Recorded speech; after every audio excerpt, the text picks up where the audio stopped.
हे प्रभु, का हो गईल बा दुनिया के प्रभु। चारों तरफ खाली पाप बढ़ल जाता प्रभु, खाली लोभ मोह में सब पगलाइल बा प्रभु। ये दुनिया कितना स्वार्थी हो गईल बा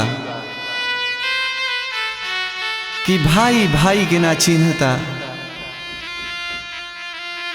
हक हिस्सा बदे मालिक भाई भाई के जान ले लेता। प्रभु अभी दुनिया के आपे बचाई, इतना पाप बढ़ गई बा दुनिया पे। अब तो लगता कि मानव विनाश के ओर बढ़ता। प्रभु आप ही ये मानव जात के कल्याण करी, ये दुनिया के रक्षा करी प्रभु। जय हो बाबा गुरु गोरखनाथ, सबकर कल्याण करा बाबा। माया रूपी दुनिया में केहू नहीं अपना, भइल बाबे गाना संसार हो।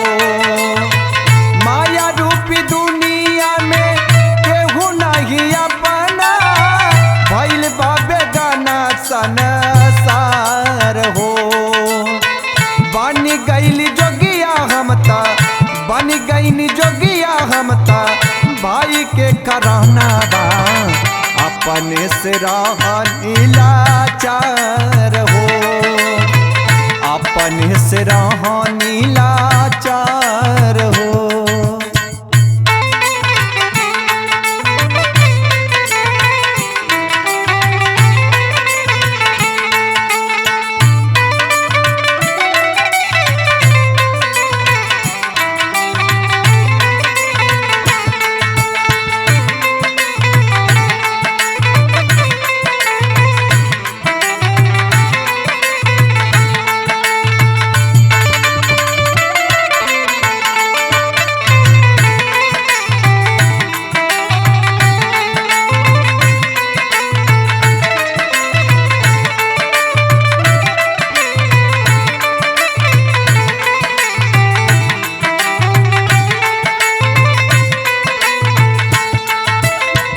देखली साबूत एक बार बेदवा उठाई के, माई ना कुमाई होली बेटा जनमाई के।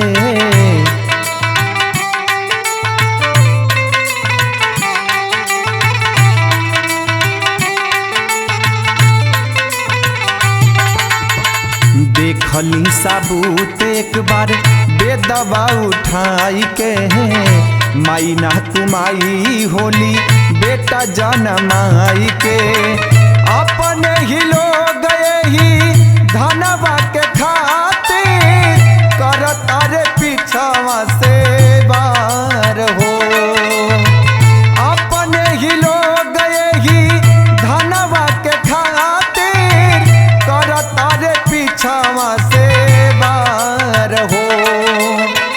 बन गइल जोगिया हमता, बन गइल जोगिया हमता, भाई के कराना बा अपने से रहनी लाचार हो। बन गइल जोगिया हमता, भाई के कराना बा अपने से रहनी लाचार हो।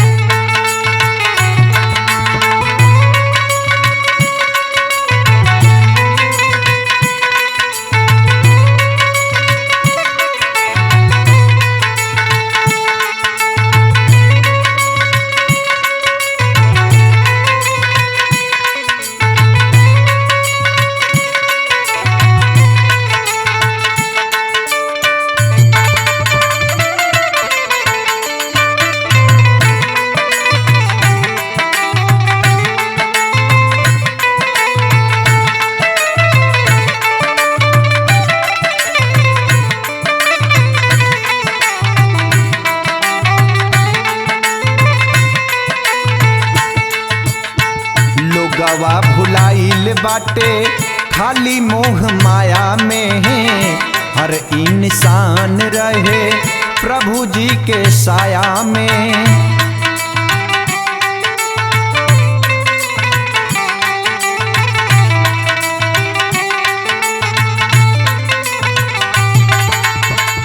लोगवा भुलाइल बाटे खाली मोह माया में, हर इंसान रहे भगवन के साया में। दुखवा से सुख नहीं भइल शरीरिया, सूझे ना अमित कुछ विचार हो।